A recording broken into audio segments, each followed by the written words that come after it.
Magluluto po tayo ng manok. Ito po ang sahog.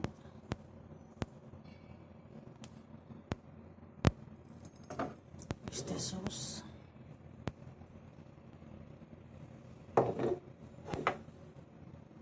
At ito.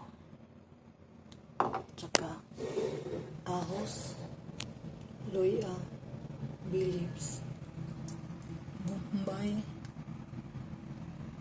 at saka ito, celery. Parang sibuyas dahon. At saka manok. Ibigasan natin muna yung luya.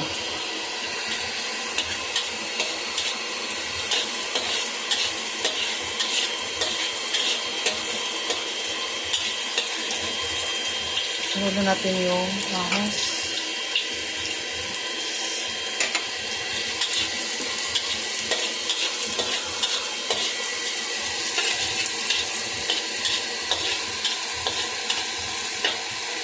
Saka yung manok.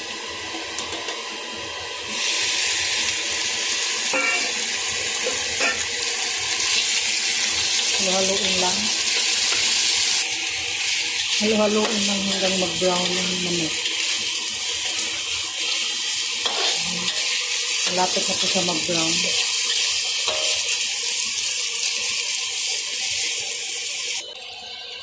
Bigyan na po siya. Lagyan natin ng sauce.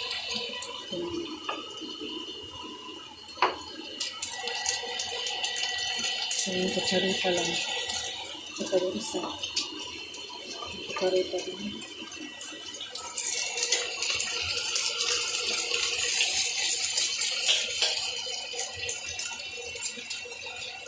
Lagyan na natin ng oyster sauce. Yung kutsarita din.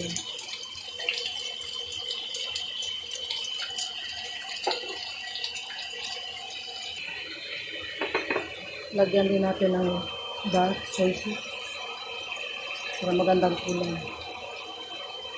Yun.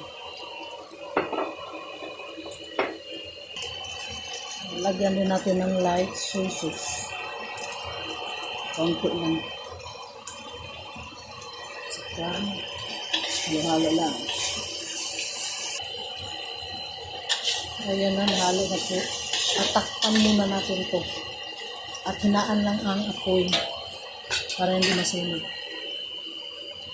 Takpan lang natin at kasandali lang. Okay. Huwag lagyan ng sabaw. Kasi yung gulay, nalagay natin yan ang magiging sabaw lang. Nalagay na natin ang gulay. Ito yung white onion, red onion. Yan ang magiging sabaw. Lahat ng yun.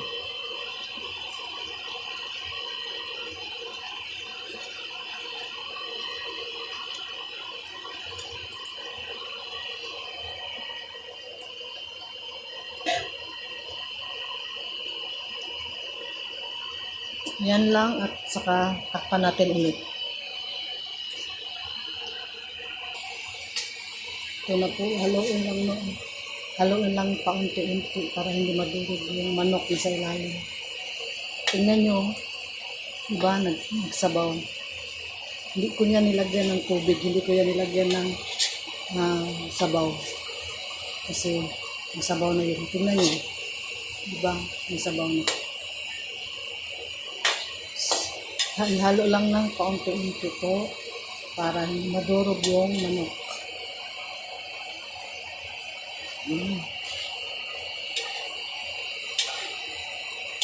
Tsaka tatakpan natin ito ulit mga 5 minutes. Dali lang itong maluto.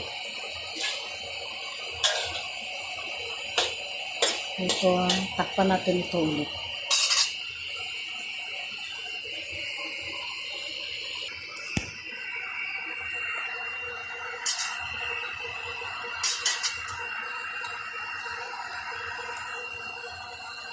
Yan. Halo lang po. Malapit na po. Tingnan nyo, malapit. Dami po sa bahay. Sa bahay siya. Malapit na po ito.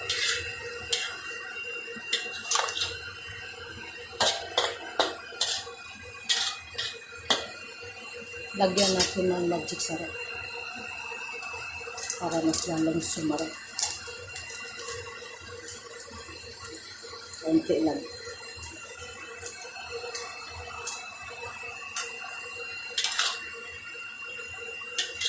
Halo.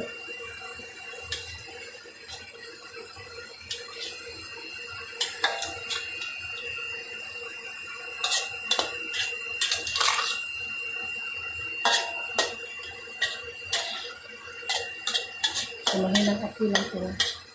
Pasensya na po sa ingay kasi ma-exhaust fan kasi dito. Takpan natin ng 5 minutes ulit. Ayan. Ano nyo? Nilapit nyo. Mga 2 minutes na lang to. Okay na to. Tapos na to.